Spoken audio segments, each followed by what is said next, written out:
Good morning, सुप्रभात, केम छो। उम्मीद है आप सब लोग बेहतर होंगे। आज मैं आपको एक स्टोरी सुनाऊंगा। ये स्टोरी है कि हम कैसे जो है वो टैलेंटेड होते हैं और कैसे लोग हमको जो है वो कह कर हमारे टैलेंट को वैल्यू नहीं देते हैं और हम ये फाइनली मान लेते हैं कि हम कुछ ना कर पाएंगे।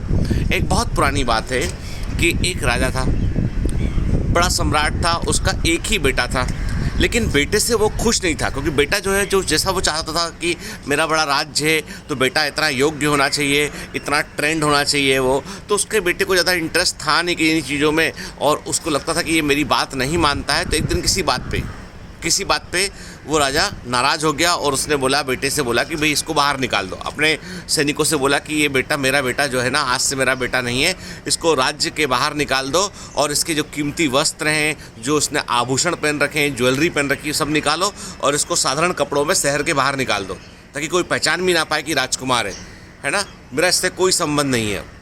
गुस्सा हो गया पिताजी, कई बार गुस्सा होकर बोल देते ना, अरे भाई कई बार हम जो है कभी किसी बात पे हमारे पापा से भी हमारा कोई मतभेद है तो जो छोटे थे तो बोलते थे मेरे घर में ये सब नहीं चलेगा, चलो घर से बाहर निकलो। अब चुपचाप से रह जाया करते थे, भाई ठीक है ना। मम्मी बोलती थी नहीं बेटा मत जा टाइप से, तो रुक गए। कई लोगों के घर में ये कहानी चलती है और लड़के तो जनरली इस बात को बड़े अच्छे से महसूस किए होते। कई बार फादर बोलते मेरे घर में सब कुछ नहीं चलेगा, बाहर निकलो। तो कहा, डांट दिया, गुस्सा हो गया राजा, और वो एक्चुअली में सैनिकों ने उसको उन्होंने किया, बाहर निकाल दिया। ठीक है, अब वो राजकुमार बाहर निकल गया। जब वो दूसरे से टाउन में पहुंचा, वहाँ जाके उसने लोगों से कहा कि भैया मैं राजकुमार हूँ, मुझे कुछ खाना खिला दो। लोगों ने ऊपर से नीचे तक देखा और लोगों ने कहा, हंसने लगे लोग, बोले अरे तुम और राजकुमार, पागल हो गया ये लड़का। उस ज़माने में कोई ऐसा तो था नहीं कि सोशल मीडिया था कि फ़ोटो डिस्ट्रीब्यूट हो गए सब जगह पे कि भैया ये फला व्यक्ति है, वो सब कुछ नहीं था। ठीक है, तो वो जहाँ जाए लाके लोगों से बोले भैया मैं राजकुमार हूँ, मुझे खाना खिला दो, मुझे भूख लगी है, मुझे सोने को जगह दे तो कोई ना मदे। अब कुछ दिन तो चलता रहा, फिर लोगों ने फाइनली कहा कि तुम राजकुमार नहीं हो, तुम एक भिखारी हो भाई, तुम जाके जब भीख मांगते।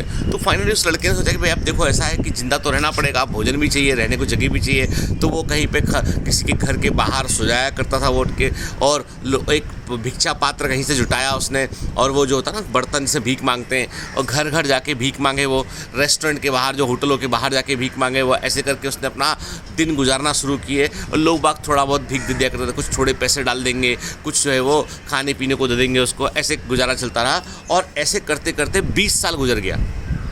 अब 20 साल में उसने भूल गया कि वो राजकुमार था, उसने बिल्कुल दिमाग से निकाल दिया कि वो राजकुमार था।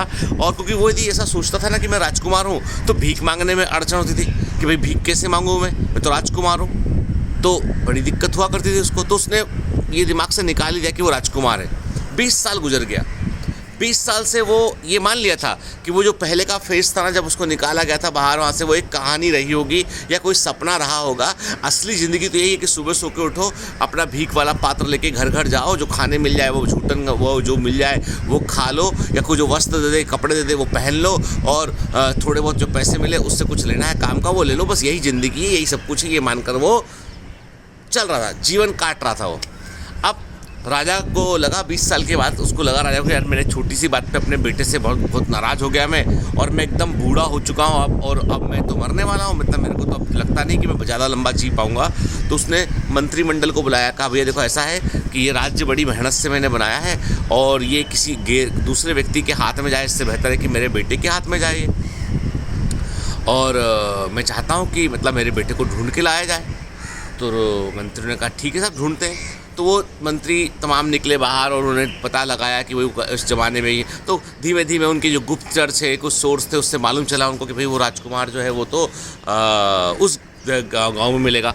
लोगों से पूछते पता करते करते पहुँचे, फाइनली उनको जो है वो एक जो छोटे से होटल के बाहर उनको राजकुमार एक भिक्षा पात्र लिए हुए मिला, जो होटल से भीख मांग रहा था कि रात का कुछ बचा हो जो नहीं यूज़ हुआ मेरे को दे दो, मुझे भूख लगी है। ठीक है, तो उन्होंने देखा कि राजकुमार है, तो मंत्री उतरा, रात से उतरने के बाद उसने उस राजकुमार के पेड़ छुई, क्योंकि उसे मालूम था कि ये सम्राट है होने वाले समय का, और यदि सम्राट खुश नहीं रहेगा तो मैं मंत्री कैसे रहूँगा। तो पैर पकड़ लिए उसके, और वो उसको लड़के को उसने देखा कि सामने रथ आया हुआ है और मंत्री उतर के जो है हाथ जोड़ के खड़े हैं। तो एक झटके में उसने भिक्षा पात्र अपना फेंका और वो बोला, मंत्री उनसे बोला कि चलो मेरे नहाने का प्रबंध करो, मेरे बाल कटाने का प्रबंध करो, अच्छे कपड़े का जो है वो अरेंजमेंट करो और फिर उसके बाद राज्य चलते हैं। मंत्री ने कहा जी साहब।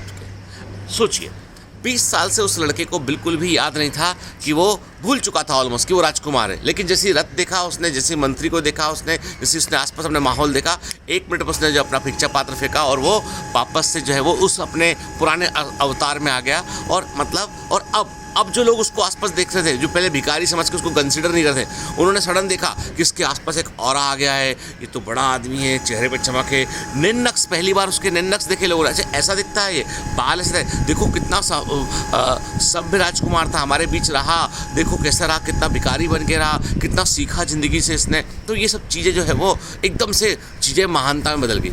लाइफ में क्या होता है, कई बार हम जो है ना पैदा राजकुमार ही होते हैं।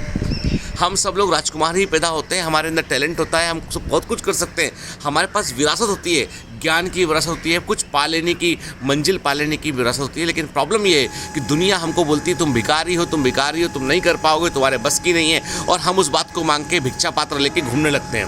हम ये सोचते हैं कि भाई ये जो दुनिया कह रही है ना, साधारण वस्त्र देख के दुनिया बोल रही है कि तुम्हारे अंदर कुछ नहीं है कि स्पेशल, तो हम मान लेते हैं कि वही सही है। परंतु ये बैकग्राउंड में जो आवाज़ आती है ना, ठीक है, ये मोटर चलता है ऊपर इसका आवाज़ छत पे। परंतु क्या होता है कि यदि हम जो है वो साधारण वस्त्रों को, जो दुनिया हमसे कह रही है, उसको यदि हम ना माने, हमारे दिमाग में ये बात रहे ना कि हाँ हम राजकुमार हैं, हम कर सकते हैं कुछ के, हम जो है वो साधारण नहीं है, तो बहुत जल्दी इनलाइटमेंट होगा। लेकिन प्रॉब्लम यह है कि हमको इस बात को समझने में वक्त गुजर जाता है। वो 20 साल थे, कई लोगों की ज़िंदगी गुजर जाती, नहीं समझ पाते वो उसके क्या टैलेंट था। जैसे एक वो विदिशा के जो फेमस हुआ था ना, डांसिंग अंकल, विदिशा के डांसिंग अंकल बड़े फेमस हुए। उन्होंने एक मैरिज पार्टी में मैं से मीना से नशा की से पर डांस किया उन्होंने बढ़िया, और वो डांस जो है वायरल हो गया। उसके बाद लोग जो है उनको बुलाने लगे फंक्शंस में। अभी वो संजीव अग्रवाल नाम है, क्या नाम उनका, नाम मेरे को भूल रहा हूँ, पर डब्बू भैया बोलते हैं, डब्बू अंकल बोलते हैं, विदिशा वाले डांसिंग अंकल बोलते हैं, बहुत पॉपुलर है वो। सडनली जो एक कॉलेज के प्रोफेसर थे, वो उनको मालूम चला कि वो he is the best dancer. Govinda के साथ भी डांस कर लिया उन्होंने, कई शो में वो आ चुके हैं। तो वो जो दबाव छिपा था ना 20 साल से, कभी ज़माने में स्लिम ट्रिम रहे होंगे, अभी तो मोटे तगड़े हो गए वो, लेकिन तब भी डांस ज़बरदस्त करते हैं।